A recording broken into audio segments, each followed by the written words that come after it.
B नंबरटा पिले देख America प्रणाली केमती लिखा यहाँ 3 छाड़ी कमा देदेबा 9 बिलियन जी 3 टिकिया अक्षर है ना 876 मिलियन 501,000 तापर 234 बोली लिखिदेबा है।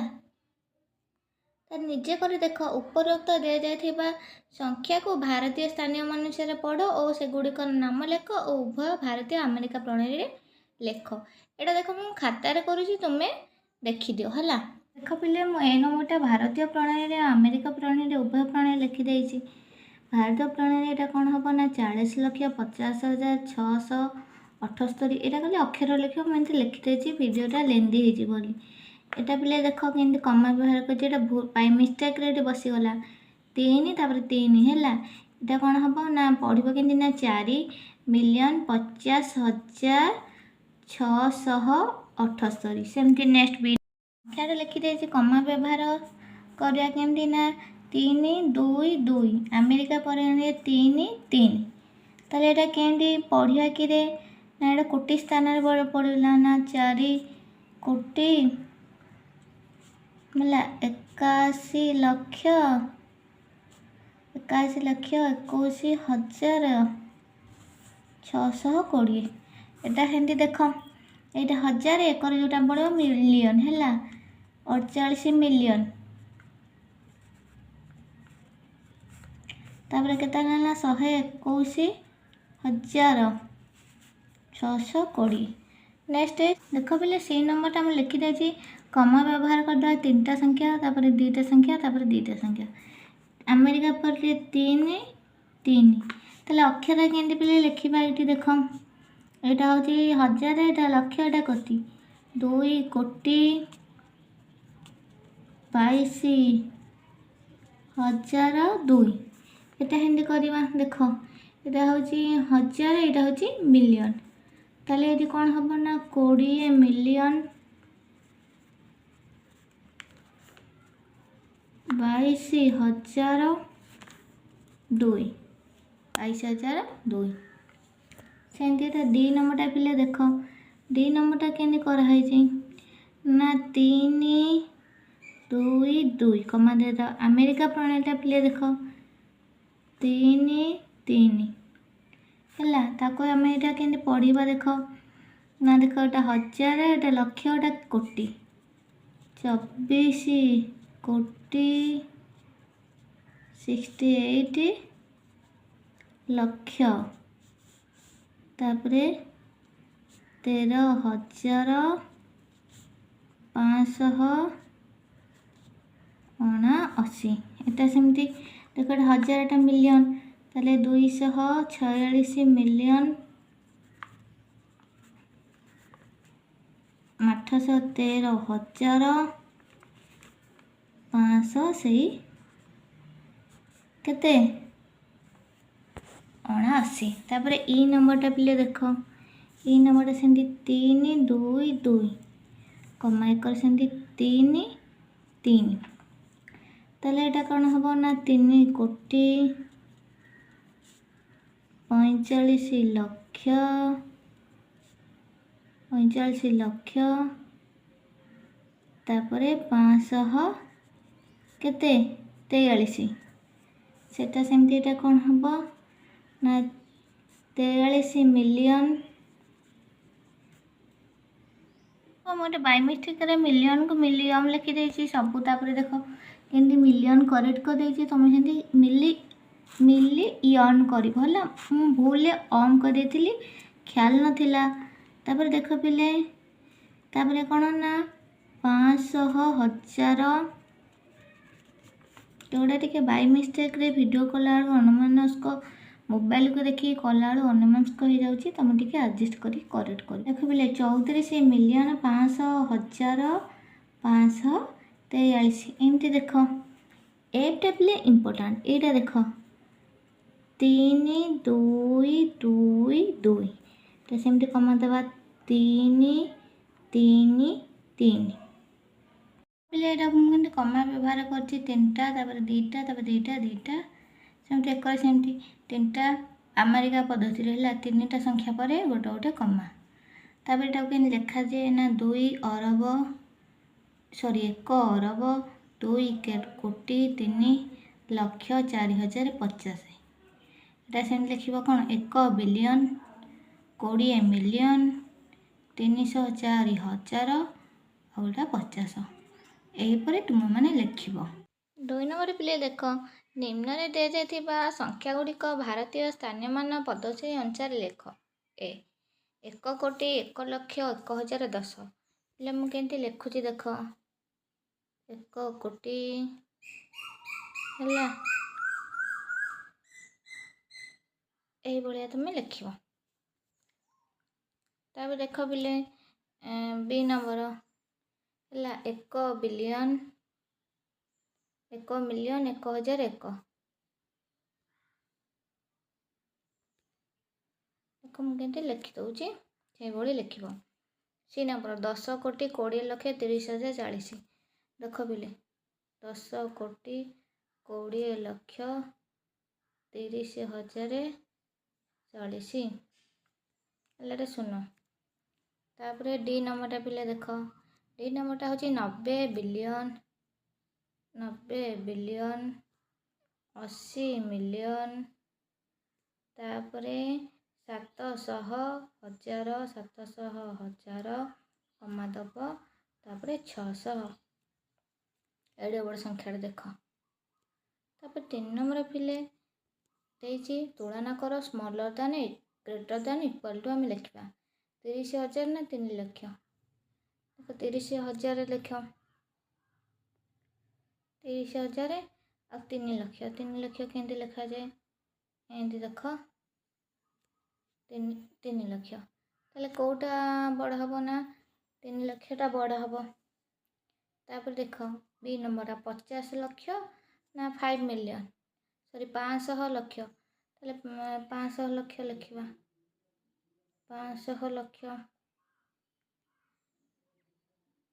ଦେଖ 5 ମିଲିୟନ ଆମେ ଲେଖିବା, 5 ମିଲିୟନ। ଦେଖ ମୁଁ ଲେଖୁଛି,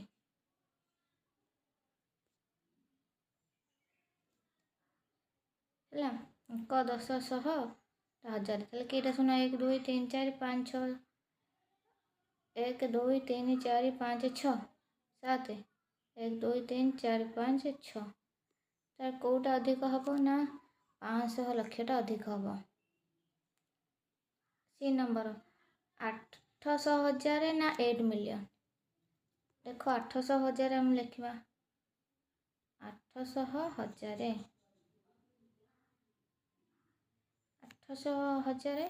ଆଉ 8 ମିଲିୟନ। 8 ମିଲିୟନ କେମିତି, 1 10 100 1000 ଆଉ ତ ଲକ୍ଷ, ଏମିତି 8 ମିଲିୟନ ଏମିତି। ତାହେଲେ ଏଇଟା 5ଟା ଶୂନ, ଏଇଟା 6ଟା ଶୂନ, ତେଣୁ 8 ମିଲିୟନଟା ବଡ଼ ହେଲା। ତାପରେ ଦେଖ କେତେ ନା 640,000 640,000 ଏମିତି ଏଇ ସଂଖ୍ୟାଟା। ଆଉ 30 ବିଲିୟନ, 30 ମିଲିୟନ ପରେ ବିଲିୟନ ହେଲା, 30 ମିଲିୟନ ପରେ ହେବ ଆମର କ'ଣ ବିଲିୟନ। ଏଇଟା କ'ଣ ମିଲିୟନ, ଏଇଟା ହେଉଛି 1000। ଦେଖ କେତେ ନା 30 ବିଲିୟନଟା ହେଉଛି ବହୁତ ବଡ଼, ବୁଝିପାରିଲ? ସେଇ ହିସାବରେ ତୁମେ ଲେଖିବ। କେଉଁଠି କେଉଁ ଚିହ୍ନ ଦେଲେ ଦେଖିଲ ତ? ଠିକ୍ ଏବଂ ଆନୁମାନିକ ମାପ ଆମେ କରିବା। ପୁସ୍ତକମେଳା 1 ଲକ୍ଷ ଲୋକକୁ ବୁଲିବାକୁ ଯାଇଥିଲେ। ବାପରେ ଏତେ ଲୋକ! ଯଦି ମୁଁ ଯାଇନଥାନ୍ତି ତେବେ ସେମାନଙ୍କ ଲେଖିଥାନ୍ତି ପୂର୍ବ ସପ୍ତାହରେ 19,999 ଲୋକ ପୁସ୍ତକ ମେଳାକୁ ଯାଇଛନ୍ତି। ତାହେଲେ ଏହି କଥାବାର୍ତ୍ତାରୁ ତୁମେ କ'ଣ ଭାବୁଛ? ଏପରି ନିଶନାମ କିମ୍ବା ବିବୃତ୍ତି ପଢ଼ିଛ କି ଏବେ? ଅନେକ ସମୟରେ ଠିକ୍ ସଂଖ୍ୟକ ଆବଶ୍ୟକତା ନଥାଏ, କେବଳ ଆନୁମାନିକ ମାନ ଯଥେଷ୍ଟ। ମାନେ ଏକ୍ଜାକ୍ଟ ନହେଲେ ନାହିଁ, କିଛି ତା'ର ପାଖାପାଖି ହେବା ଦରକାର। ଉଦାହରଣ ସ୍ୱରୂପ 2011 ମସିହାରେ ଜନଗଣନା ହେଇଥିଲା। ତାହେଲେ ବରଗଡ଼ର ଲୋକ ସଂଖ୍ୟା କେତେ ହେଇଥିଲା ନା 83,651 ବଦଳରେ ଆମେ ତାକୁ କହୁଥିଲେ କ'ଣ 85,000 କହୁଥିଲେ। ସେମିତି ଦେଖ ପୋଲିସର ନମ୍ବର ଆମକୁ 100 କିମ୍ବା 112। ଅଗ୍ନିଶମର ହେଉଛି, ଏଇଟା ମନେ ରଖିବ। नंबर होउची 101, आम्बुलांसर नंबर होउची 102, विपर्यय परिचालन सेवार नंबर होउची 108, सेपरि जातीय जरुरीकालीन सेवार नंबर होउची भी 112, रेलवे अनुसंधान नंबर होउची 139। ताहले केउं नंबर को तुम फोन करुच सी पचारुची, केउं नंबर को ना आम पुलिस को फोन करछे, पुलिस आसी तेणु पुलिस को 100 नंबर को फोन करछे बोली पुलिस आसी ना कि आसन मान संख्यार आवश्यकता मु कॉल करथिले। आम शिक्षिका आमको कहूथिले जे दक्ष लोक माने आसन मान संख्या सहित कार्य करती है पिले। एपरी परिस्थिति रे ଯେଉଁଠାରେ ଏକ ସଂଖ୍ୟାର ଆସନମାନ ମାନେ ପାଖାପାଖି ବା ନିକଟବର୍ତ୍ତୀ, ଅର୍ଥାତ୍ ସଂଖ୍ୟାର ଆସନମାନ କରିବାକୁ ହେଲେ ଆସନମାନର ପ୍ରକୃତ ସଂଖ୍ୟାଠାରୁ ଟିକେ ଅଧିକ ହେବ, ନହେଲେ ପ୍ରକୃତ ସଂଖ୍ୟାଠାରୁ ଟିକେ କମ୍ ହେବ। ଉଦାହରଣ ସ୍ୱରୂପ ଦେଖ, ଗୋଟେ ବିଦ୍ୟାଳୟରେ ଛାତ୍ରଛାତ୍ରୀ ଓ କର୍ମଚାରୀ ସମୁଦାୟ ମିଶିକି କେତେ ଅଛନ୍ତି ନା 732 ଜଣ। ତାହେଲେ ପ୍ରଧାନ ଶିକ୍ଷକ କେତେ ଯଦି ମିଠା ଅର୍ଡ଼ର କରିବେ, 700 ଅର୍ଡ଼ର କରିବେ, ନହେଲେ 750 ମିଠା ଅର୍ଡ଼ର କରିବେ ହେଲା। ଏଠି 732ର ପାଖାପାଖି 700 ଆଉ 750 ଦୁଇଟାଙ୍କ ପାଖାପାଖି ହେଲା। ଯଦି ଗୋଟେ ଜିନିଷର ମୂଲ୍ୟ ଯଦି 470, ତାହେଲେ ଦୋକାନୀ 500 ଟଙ୍କା ବଦଳରେ 450 ଟଙ୍କା ବି ଆମେ କହିଲେ ନେବ, ଯଦି ଯେଉଁଟାକୁ ବାର୍ଗେନିଂ କୁହାଯାଏ। ତାହେଲେ ଏଇଟା ପିଲା ମନେ ରଖ। ତାହେଲେ ଏଥିରୁ ଆମେ କ'ଣ ବୁଝିଲେ ନା ଆସନମାନର ଆସନମାନ ସଂଖ୍ୟାଟି ପ୍ରକୃତ ସଂଖ୍ୟା ଠାରୁ ସବୁବେଳେ ଅଧିକ ହେବ, ନହେଲେ ପ୍ରକୃତ ସଂଖ୍ୟା ଠାରୁ କମ୍ ହେଇପାରେ। ଆସନମାନ ପ୍ରକୃତ ମାନଠାରୁ ଅଧିକ ବା କମ୍ ହେଇପାରେ ବା ଠିକ୍ ସଂଖ୍ୟାଟା ବି ହେଇପାରେ ହେଲା। ଦେଖ ଏଇଟା ଗୋଟେ ଏକ୍ଜାମ୍ପଲ୍ ଦେଇଛି।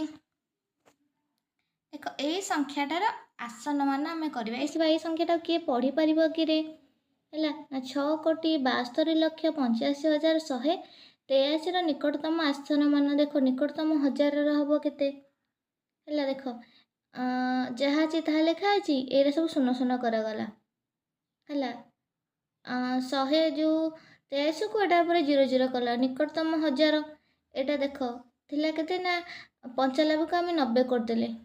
ନିକଟତମ ଲକ୍ଷଟେ ବି ଦେଖ, ଲକ୍ଷ ଘରଟାକୁ ଆମେ ଚେଞ୍ଜ କରିଦେଲେ, କେତେ 62 ଥିଲା ଆମେ ତାକୁ 73 କରିଦେଲେ। ନିକଟତମ 10 ଲକ୍ଷ, 10 ଲକ୍ଷରେ ଥିଲା କ'ଣ, ଏଠି 62 ଥିଲା ଆମେ ତାକୁ 70 କରିଦେଲେ ବି ଠିକ୍ ହେବ।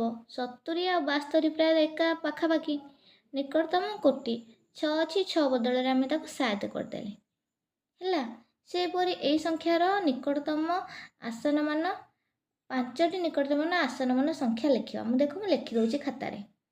ଏ ନମ୍ବର ସଂଖ୍ୟାଟା ମୁଁ ଲେଖିଦେଇଛି। ତାହେଲେ ନିକଟତମ 100 କ'ଣ ହେବ? ଏଇଟା ଦେଖ 3,87,69,900 ଏତିକି ଅଛି। ତାହେଲେ କ'ଣ ନିକଟତମ 100ରେ ହେବ ନା 3,69,960। ନିକଟତମ ହଜାର କ'ଣ ହେବ ନା 3 ଲକ୍ଷ ହେଲା, 3,87,70,000। ନିକଟତମ ଲକ୍ଷ କ'ଣ ହେବ କିରେ ନା 3 କୋଟି, ନିକଟତମ ଲକ୍ଷ 90,70,000। ନିକଟତମ 10 ଲକ୍ଷ କ'ଣ ହେବ ନା 3 କୋଟି ହେଲା 95,70,000। ନିକଟତମ କୋଟି କ'ଣ ହେବ ନା 4 କୋଟି ହେଲା ପିଲେ। ଏହିପରି ତୁମେମାନେ କରିବ। ପିଲେ ଦେଖ ଏ ସଂଖ୍ୟାଟା ମୁଁ ଲେଖିଦେଇଛି, ତାର 5ଟା ନିକଟତମ ବା ଆସନମାନ ସଂଖ୍ୟା ଲେଖିବା। ଦେଖ ନିକଟତମ 100 କ'ଣ ହେବ ନା 29,05,32,000 କ'ଣ ହେବ ନା 500। ନିକଟତମ ହଜାର କ'ଣ ହେବ ନା 29,05,00,000 ଆଉ କ'ଣ ହେବ ନା 35,500। ନିକଟତମ ଲକ୍ଷ କ'ଣ ହେବ ନା 29 କୋଟି ହେଲା 10,35,000। ନିକଟତମ 10 ଲକ୍ଷ କ'ଣ ହେବ ନା 29 କୋଟି 20,35,000 निकटतम कोटी हम 30 कोटी है। तुम्हें एरा चाहिए भी 0,035 बदल एरा भी तुम 0,0 लिखले भी किसी भी भूल हम ना है। समस्त संख्या अलग अलग हम किए आहरी पखापाखि लिख किए टिके दूरे की लिख बुझिपाल। तापर पे देख मो पाखे एक संख्या अच्छी जार निकटवर्ती यहीपरि 5टी संख्या कौन ना 5 कोटी अटे। ताले संख्याटी केते एपरि केतोटी संख्या अच्छी एटा पे तुम टैक्स तुम निजे कर देखिए बुझिपाल कि ना। देख पे नमिता और रमेश सरल प्रकाश माने अनुमान कर दीज यहाँ देख कौन अच्छी ना 4,63,128 को से 4,19,682 से मिसेले। ताले मिसेबा ये आमर केते होची देख पे ये मुझे मिसौची तुम मिसाओ तापर 600 मिसेले केते हो पे जोगफल देख पे तार जोगफल केते होची ना 8,82,810 है। ताले से कहूँ नमिता कहूँ तार जोगफल 8 लक्ष रु जो कौन 8 लक्ष 8 लक्ष रु अधिक हम। रमेश कहला तार जोगफल 9 लक्ष 9 लक्ष रु कम हम। ताले दी जन को आकलन ठीक अच्छी आमर 8,81,000 बाहर ना कि 8 लक्ष और 8 लक्ष रु अधिक 9 लक्ष 9 लक्ष रु कम 9 लक्ष रु कम यहाँ ना ताले आकलन गुड़िक ठीक अच्छे कि लिख हाँ सॉरी ये हाँ लिख ताले 8,50,000 रु अधिक कि 8,050 रु कम हम। आ तुम्हें कहीं भावुस ना देख 4 4 8 नहीं कि 8 लक्ष तेणु हम 8,000 जो देख 63 आ 19 मिसेदेले 50,000 रु अधिक हम ना कि ताले यार जोगफल 8,83,128 रु अधिक कि 8,83,000 रु कम हम। तुम्हें एपरी कहीं भावुच कहीं भाविला आम जोगफल कले देखिले से आम जाइले तर ठीक मूल्य केते हम मुझे मिसई केते जोड़ा मिसई से तुम लिख ताले ये देख फेड़ी दब 2 नंबरटा देची कौन देची ना देख पे ना 14,63,128 रु आम फेड़ा केते ना 4,90,020 फेड़ देख पे फेड़ फेड़ुच देख देख पे फेड़ी सारापर मूल्य केते होची ना 9,73,108 होची है। ताहले आम देखिले पार्थक्य 10 लक्ष बा 10 लक्ष रु कम हम ना 10 लक्ष रु कम हम। रमेश कही पार्थक्य 9 लक्ष कि 9 लक्ष रु बेसी 9 लक्ष रु आमर बेसी होची है 9 लक्ष और 9 लक्ष रु बेसी तो होची ए आकलन गुड़ा ठीक अच्छी कि हाँ कहार पाखापाखि अच्छी रमेशर ना नमितार देखिए कहल ए पार्थक्य 9,50,000 रु अधिक कि 9,50,000 कम हम कम पे हम कि देख ये लेख 13 4 गले हूँ 13 4 गले आमर हूँ 9 है। आम जदि फेड़ीदेबा 63 रु 90 फेड़ीदेले ताले केते हम ये 16 16 न गले केते होची देख पिले देची सहर मानकर जनसंख्या सहर देख भुवनेश्वर केते थिले जनसंख्या 2011 और 2001 मसीह देख मुझे गोटे गोटे देखा मुंबई नुआदिल्ली बेंगालुरु हैदराबाद अहमदाबाद चेन्नई सूरत ब्रह्मपुर पुणे कटक लखनऊ कानपुर यहीटा को देख लो जो बॉक्स रु ही प्रश्न आमर करवा नागपुर इंदौर भोपाल विशाखापट्टनम पाटना संबलपुर तार ऊपर तो तथ्य विषय तुम आलोचना कर कौन पिले देखिले ना देख कौ क्षेत्र में जनसंख्या कमी थिले आ गोटे गोटे क्षेत्र में बढ़ीगले आ गोटे गोटे बढ़ी थे गोटे गोटे कमीगले विशाखापट्टनम बढ़ी थे ये कमीगले नाई कि एमती कौटी कौटी पिले देख पिले कौटी आमर कमीगले भुवनेश्वर रे कमीगले है नुआदिल्ली रे भी कमीगले बेंगालुरु भी कमीगले ହାଇଦ୍ରାବାଦରେ ବି କମିଗଲେ ହେଲା। ଆଉ କେଉଁଠି କମିଗଲେ ନା ଅହମ୍ମଦାବାଦରେ କମିଲେ, କୋଲକାତାରେ ବଢ଼ିଛନ୍ତି, ଚେନ୍ନାଇରେ କମିଲେ, ସୁରତରେ ବି କମିଲେ। ଏମିତି ସବୁ ଗୋଟେ ଗୋଟିକି ଆଲୋଚନା କରିବ। ଉପରୋକ୍ତ ସାରଦ ପାଇଁ ଏକ ଉପଯୁକ୍ତ ଶୀର୍ଷକ କ'ଣ ହେଲା ନା ପ୍ରତ୍ୟେକ ବର୍ଷ କିଛି ନା କିଛି ଜନସଂଖ୍ୟା ହ୍ରାସ ପାଉଛନ୍ତି। ତାହେଲେ ସେ ଦେଇଛି 13 ନମ୍ବରଟା 2011 ମସିହାରେ ଭୁବନେଶ୍ୱରର ଜନସଂଖ୍ୟା କେତେ ଆନୁମାନିକ ଭାବରେ 2001ର ତୁଳନା ଏହାର କେତେ ବୃଦ୍ଧି ପାଇଛି। ଦେଖ ଏଇଟା ଆମେ ଦେଖିବା ଭୁବନେଶ୍ୱର କଥା। ଦେଖ ପିଲେ ଭୁବନେଶ୍ୱରର ଯେଉଁ 2011 ମସିହାରେ କେତେ ଥିଲା ନା 8,85,363, 2001 ମସିହାରେ 6,58,220। ତାହେଲେ ଦେଖ, ତାହେଲେ ଏଠୁ ଆମେ ଦେଖିଲେ ନା ଆନୁମାନିକ ଭାବରେ ଦେଖ 2011 ମସିହାରେ କେତେ ଜନସଂଖ୍ୟା ଥିଲା ନା 8,85,363 ଥିଲା। ଏଠି ଲେଖିବ ଆନୁମାନିକ ଭାବରେ 2001 ତୁଳନାରେ କେତେ ବୃଦ୍ଧି ପାଇଛି। ତାହେଲେ କେତେ ବୃଦ୍ଧି ପାଇଛି ପିଲେ ନା ପ୍ରାୟତଃ ଅନୁମାନିକ ଭାବରେ 2 ଲକ୍ଷ ବୃଦ୍ଧି ପାଇଛି। ଆନୁମାନିକ ମାନେ ପାଖାପାଖି ଆମେ ହିସାବ କରୁଛେ, ଏକ୍ଜାକ୍ଟ ବାହାର କରୁନି ହେଲା। ତାହେଲେ 2001 ଆଉ 2011 ମଧ୍ୟରେ କେଉଁ କେଉଁ ସହରର ଜନସଂଖ୍ୟା ସର୍ବାଧିକ ବୃଦ୍ଧି ପାଇଛି। 2001 ଆଉ 2011 କେଉଁ କେଉଁ ସହରର ଜନସଂଖ୍ୟା ବୃଦ୍ଧି ପାଇଛି ଚାଲ ଦେଖିବା। ବକ୍ସଟାକୁ ଭଲ ଭାବରେ ଦେଖ। ତାହେଲେ କେଉଁ ସହରର ଜନସଂଖ୍ୟା ସବୁଠାରୁ ଅଧିକ ବୃଦ୍ଧି ହେଇଛି। ତାହେଲେ ଦେଖ କେଉଁ ସହରରେ ପିକିଲେ ଦେଖ ହାଇଦ୍ରାବାଦରେ ଯେତିକି ଥିଲା ତାର 2 ଗୁଣିତ ହୋଇଯାଇଛି। ହାଇଦ୍ରାବାଦରେ ବୃଦ୍ଧି ପାଇଛି ସବୁଠାରୁ ଅଧିକ ହେଲା।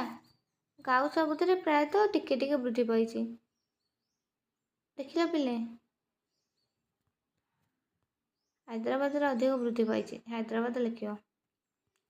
ତାପରେ କେଉଁ କେଉଁ ସହରର ଜନସଂଖ୍ୟା 2001 ତୁଳନାରେ ପ୍ରାୟ 2 ଗୁଣିତ ହେଇଛି। କେଉଁ କେଉଁ ସହର ନା ପିଲେ ଲେଖିବ କୋରାକିରେ 2 ଗୁଣ ହୋଇଯାଇଛି। ଦେଖ ବେଙ୍ଗାଲୁରୁ କେତେ ଥିଲା କେତିକି ହେଲା ବେଙ୍ଗାଲୁରୁ। ଅହମ୍ମଦାବାଦରେ ବି ଲେଖିବ ଦେଖ 35 ଲକ୍ଷ ଥିଲା, ଏଠି 55 ଲକ୍ଷ ହୋଇଗଲା। ହାଇଦ୍ରାବାଦରେ ଲେଖ 36 ଲକ୍ଷ ଥିଲା, କେତେ ଲକ୍ଷ ହେଇଗଲା ପାଖାପାଖି 70 ଲକ୍ଷ ପାଖାପାଖି ହେଇଗଲା ହେଲା। ତାପରେ ଆଉ କେଉଁଠି ହେଲା ଅହମ୍ମଦାବାଦ ଯାଏ ଲେଖିବ ଏତିକି। ଏଇ 4ଟାଙ୍କ ନାଁ ଲେଖିବ। କ'ଣ କ'ଣ ଲେଖିବ ବେଙ୍ଗାଲୁରୁ, ହାଇଦ୍ରାବାଦ, ଅହମ୍ମଦାବାଦ ଏଇ 3ଟା ପ୍ରାୟତଃ ବୃଦ୍ଧି ହେଇଛି ହେଲା। ହେଉଛି 6 ନମ୍ବର ଭୁବନେଶ୍ୱର ଜନସଂଖ୍ୟାକୁ କେଉଁ ସଂଖ୍ୟା ଦ୍ୱାରା ଗୁଣନ କଲେ ମୁମ୍ବାଇ ସହର ଜନସଂଖ୍ୟାର ପାଖାପାଖି ହେବ। ତାହେଲେ ଭୁବନେଶ୍ୱର ମୁମ୍ବାଇର କେତେ ଅଛି ଆମେ ପ୍ରଥମେ ଦେଖିବା। ଦେଖ ଭୁବନେଶ୍ୱରରେ ଅଛି ଦେଖ ଆମେ 2011 କଥା ତୁଳନା କରିବା 8 ଲକ୍ଷ।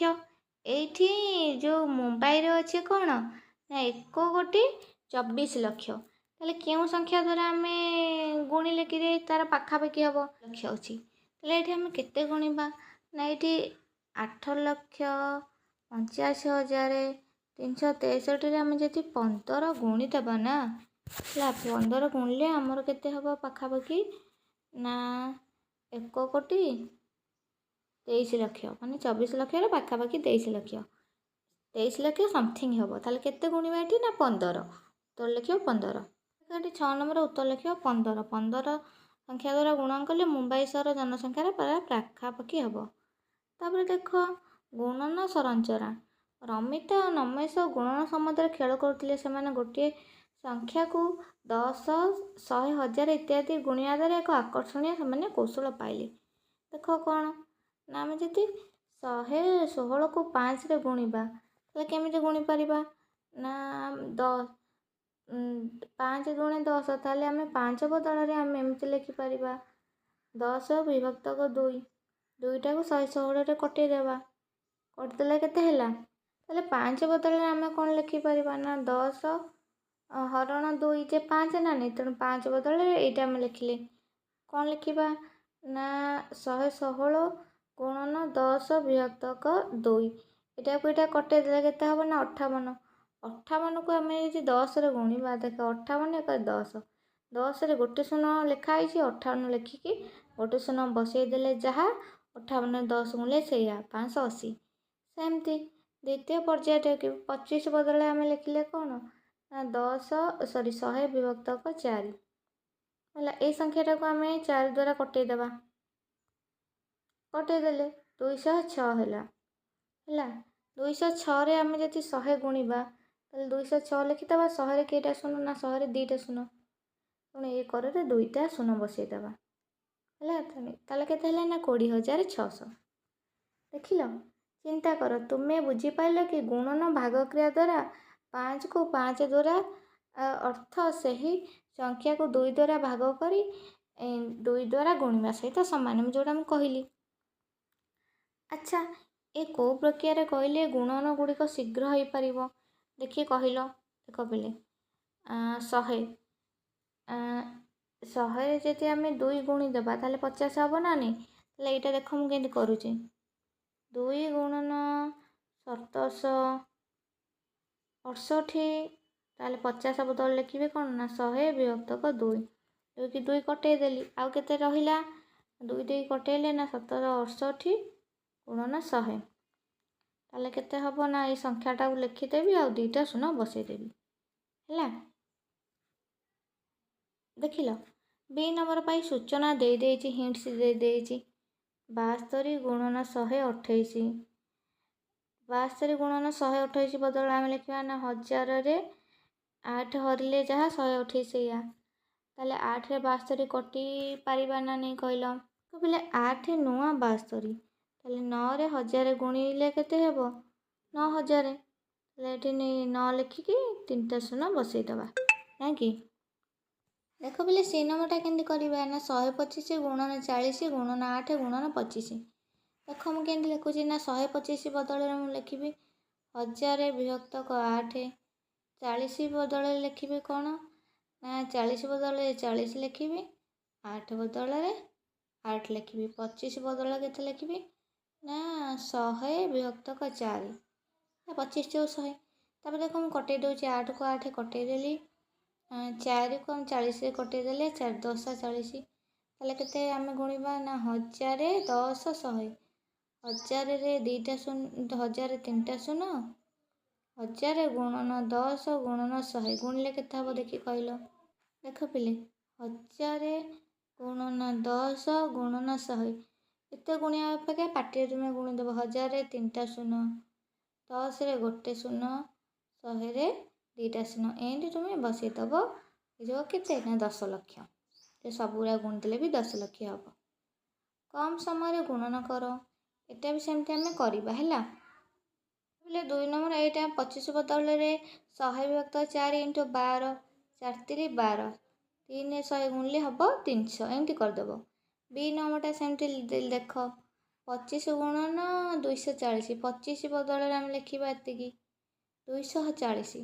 240ଟାକୁ ଆମେ କେମିତି ଲେଖିପାରିବା ନା ଦେଖ ପିଲେ, 24 ଗୁଣନ 10। ହେଲା, 24 ଗୁଣନ 10 ଲେଖିଦେବା, ଆଉ 4ଟାକୁ 24ରେ ଯେଉଁ କଟେଇ ଦେବା। 400 କେତେ 24, ତାହେଲେ କେତେ ହେବ ନା 6ରେ 10 ଗୁଣିଲେ 60, ତାପରେ ଏଠି 2ଟା ଶୂନ, 100ରେ 2ଟା ଶୂନ, ତାହେଲେ କେତେ ହେବ ନା 6000।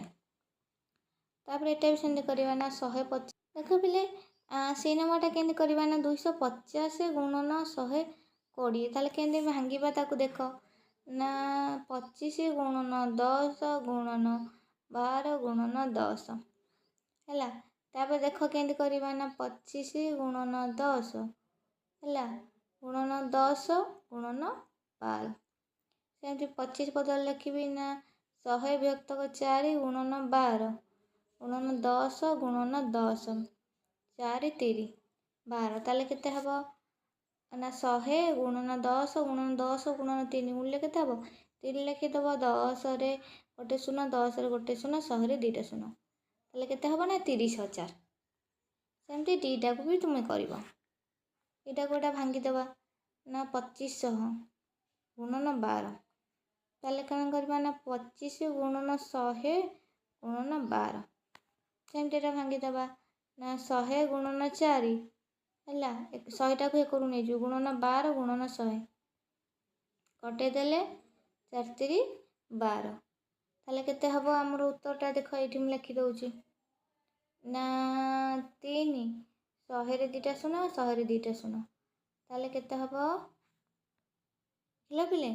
100ରେ 2ଟା ଏଠି ଶୂନ, ଏକରେ ହେଇଯିବ 100ରେ 2ଟା ଶୂନ, ସେଇ 30,000 ହେଲା।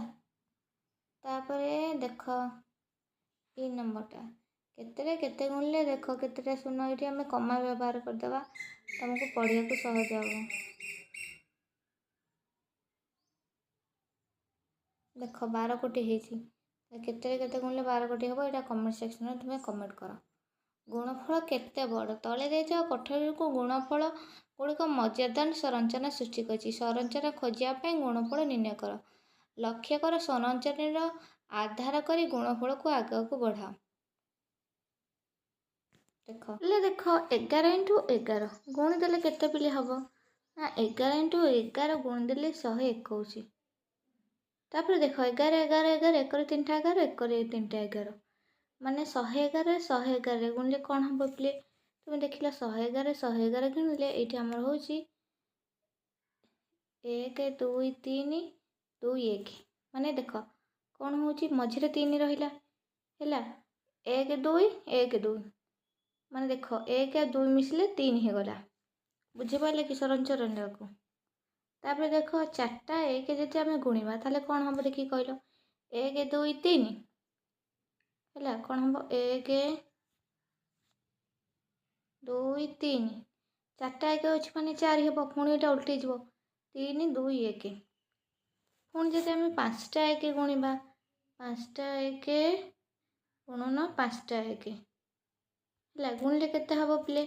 ନା ଦେଖ 1 2 3 4 5 ପୁଣି ଓଲଟିଯିବ 4 3 2 1 ହେଲା 5ଟା 1 5ଟା 1 ଗୁଣିଲେ ଦେଖ ମୁଁ ଆଉଥରେ କହୁଛି 1 2 3 4 5 ପୁଣି ଓଲଟିଯିବ 4 3 2 1। ଏ ତୁମେ କରିବ 6ଟା 1 6ଟା 1 ଗୁଣିବ 7ଟା 1 7ଟା 1 ଗୁଣିବ ଏମିତି ଗୁଣିକି ତୁମେ କରିବ। ତାପରେ ପିଲେ ଦେଖ କ'ଣ ହେଲା ନା ଆମେ ଯଦି ଗୁଣିବା 66କୁ 61 ମାନେ 2ଟା 6 ଗୋଟେ 6 1 3ଟା 6କୁ 2ଟା 6 1 4ଟା 6କୁ 3ଟା 6 1 ଏମିତି ଯଦି ଆମେ ଗୁଣିବା ତାହେଲେ କ'ଣ ହେବ? 66ରେ 61 ଗୁଣିଲେ କେତେ ହେବ?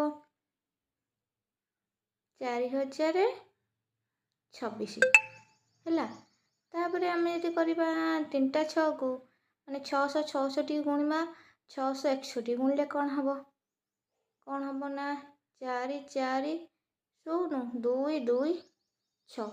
ଦେଖିଲ କ'ଣ ଲକ୍ଷ୍ୟ କଲେ ଏକରେ 4 ବୃଦ୍ଧି ପାଉଛି ଏକରେ 2 ବୃଦ୍ଧି ପାଉଛି ମଝିରେ ଶୂନଟା ରହୁଛି ହେଲା। ପୁଣି ଏମିତି 3ଟା 6 ମାନେ କ'ଣ 6666ରେ ଆମେ ଯଦି ଗୁଣିବା 6661 ବୋଲେ କ'ଣ ଏଇଟା 3ଟା 6 ଥିଲା ତେଣୁ ଏଇଠି 3ଟା 6 ଅଛି ମାନେ ଏଇଠି ଆମର କ'ଣ ହେବ? ଏଇଟା 4ଟା 6 ଅଛି ମାନେ ଏଇଠି 3ଟା 4 ହେବ 3ଟା 4 0 3ଟା 2 6। ପୁଣି ଯଦି ଆମେ ଏଇଠି ଗୁଣିବା 5ଟା 6 ହେଲା ଗୁଣନ 4ଟା 6 1 ଯଦି ଗୁଣିବା ତାହେଲେ କ'ଣ ହେବ? ଏଠି ଦେଖ 5ଟା 6 ଅଛି ମାନେ ଏଠି ହେବ 4ଟା 4 ତାପରେ 0 4ଟା 2 ତାପରେ 6। ଆଶା କରୁଛି ତୁମେମାନେ ବୁଝିପାରୁଥିବ ହେଲା। ତାପରେ ଦେଖ 3 5 15 ଏଠି ତ ଆମେ ଜାଣିଛେ ପୁଣି 33ରେ 35 ଗୁଣିଲେ କେତେ ହେବ? ନା 2ଟା 3 ଅଛି ମାନେ 2ଟା 1 ହେବ ହେଲା। 2ଟା ସଂଖ୍ୟା ମାନେ ଏଠି 2ଟା ବୃଦ୍ଧି ପାଇବ ହେଲା। ତାପରେ 333କୁ 335 ଗୁଣିଲେ କ'ଣ ନା 3ଟା 1 3ଟା 5 ହେଲା। ୟାର ଉତ୍ତରଟା ଏଇଟା। ସେମିତି ଆମେ ଯଦି 4ଟା 3କୁ 3 3 3 5 ଯଦି ଗୁଣିବା ତାହେଲେ କେତେ ହେବ? 4ଟା 3 ଅଛି ମାନେ 4ଟା 1 4ଟା 5 ଏମିତି ହେବ। ତାପରେ ପିଲେ ଦେଖ ଆମେ ଯଦି 101ରେ 101 କୌଣସି ସଂଖ୍ୟାକୁ ଦୁଇଥର ଗୁଣିବା ତାହେଲେ କେତେ ହେବ? ନା 101ରେ 101 ଗୁଣିଲେ ଏତିକି ହେବ ହେଲା। କ'ଣ ଆମେ ଦେଖିଲେ ନା 10 ରହୁଛି ଆଉ 1 ଏଇଟା ଦେଖ ଦେଖିଲ। ତାପରେ 2ଟା ମାନେ 102 କି 102 ଗୁଣିଲେ କେତେ ହେଉଛି? ନା 10 ରହିବ ସେଇ ଏଇଠି 2 ବଢ଼ିଯିବ 6 ହେଇଯିବ ଆଉ ଏଇଠି ହେଇଯିବ 9 ସେମିତି 3टा 3 की 3टा गुणिले कौन हो 10 एठी 8 2 पड़ो 6 2 मिसले 8 तापर ये हो 16 सेमती तुम बढ़े बढ़े चलो आशा करुच्ची निश्चित भाव बुझीपार।